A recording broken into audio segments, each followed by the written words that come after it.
Okay, so can somebody please explain to me why it's called instant sports if the load times are this long?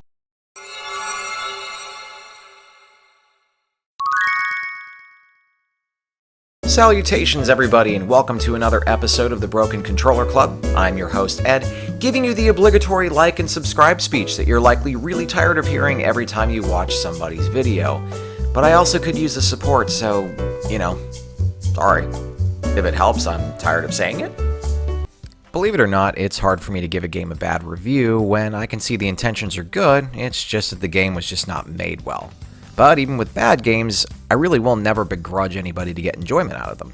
There is someone out there who, as a little girl, really liked Barbie Horse Adventure on the original Xbox, or a guy who had fond memories of playing Karate Kid on the NES. That said, though, we all know by now what the road to hell is paved with, and if you're unfortunate enough to be on that journey to the Lake of Fire, you'll likely look down at the ground and see copies of Instant Sports for Nintendo Switch snuggled in between copies of Drake of the 99 Dragons, Shaq Fu, and all of the unsold 3DO, Philips CDI, and Atari Jaguar consoles. Instant Sports is, to be frank, a pretty crappy game. It's a Wii-style motion controller shovelware game that was made about a dozen years too late, and despite being released holiday 2019, it's still overshadowed by the far superior Wii Sports. Does that mean you can't have any fun with it? Nah, you can still enjoy yourself with some of it, but even those parts are flawed. Allow me to explain. So you've got 6 games to choose from.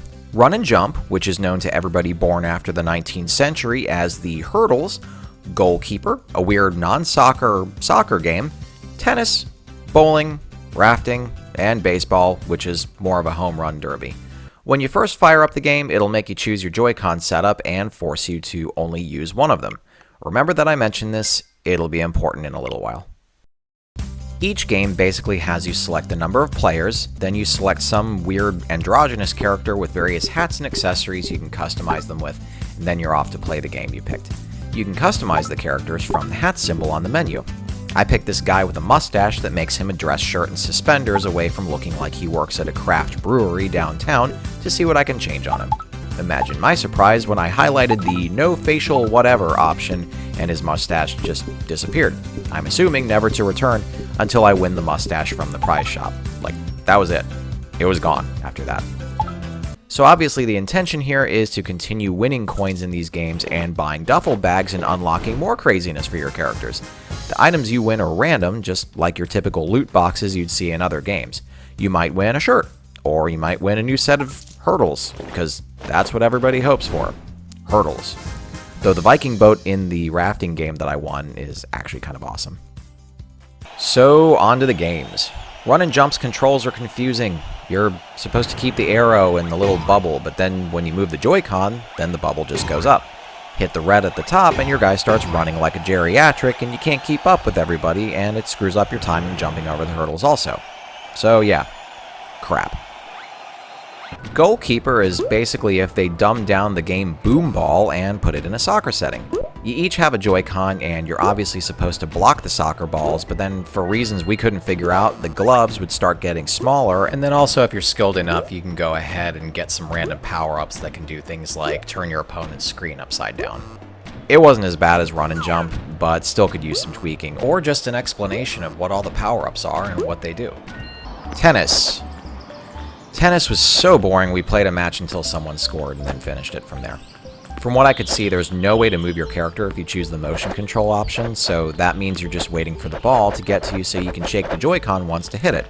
If you're playing against the computer, you'll do the same thing until it eventually hits the ball so far away that the AI for your character isn't smart enough to anticipate that and run to the ball in time, and it'll force you to miss. So yeah, I do think the game actually cheats when that happens.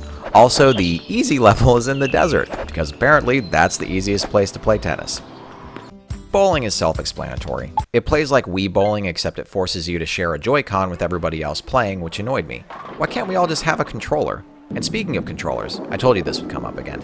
You are forced at the beginning of every game to confirm the Joy-Con setup for everybody playing, no matter what.